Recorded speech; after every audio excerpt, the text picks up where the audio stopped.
पहा, आज आपण गणित सोडवणार आहोत कशाचं, तर सरळ व्याजाचं. गणित काय आहे, दो सा दो से म्हणजे दर साल दर शेकडा 3 दराने 4000 रुपयाचे 4 महिन्याचे सरळ व्याज किती. सरळ व्याज काढायचं आपल्याला. काय काढायचं, सरळ व्याज. सरळ व्याजाचं सूत्र काय आहे, तर म द क गुणिले म द क भागिले 100. पहा, म द क म्हणजे काय, म द आणि क लक्षात ठेवा नेहमी. म द क आणि भागिले 100. याच्यामध्ये काय करायचे, गुणिले चिन्ह करायचे.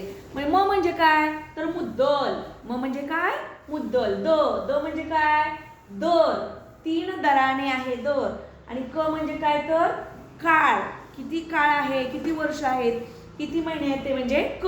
आता ह्या आपण संख्या आपल्या सूत्रामध्ये बसवूयात. पहा, मुद्दल किती आहे, मुद्दल 4000. त्यानंतर दर किती आहे, दर 3 दराने.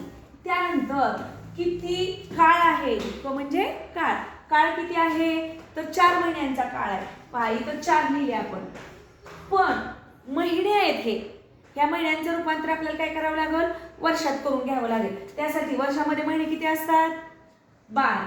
तर मग ह्याला भागिले 12 करूयात आणि मग ह्याला खाली हे 100 द्यायचे. आलं का लक्षात तुम्हाला. 4 महिने आहेत म्हणून आपण त्याच्या खाली 12 महिन्यातले 4 महिने आहेत ते, म्हणून असं आपण करून घेतलं. त्यानंतर पाहता कसा भाग लागतोय, 4 एक्के 4, 4 त्रिक 12. त्यानंतर ह्या 3ला हे 3 गेले. त्यानंतर ह्या शून्याला हे 0 गेले, ह्या शून्याला हे 0 गेले.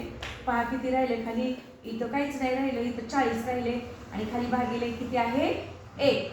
म्हणजेच 40 भागिले 1 म्हणजे काहीच नाही, म्हणजे बरोबर 40. तर 4 महिन्यांचे सरळ व्याज किती आले, 40 रुपये आले.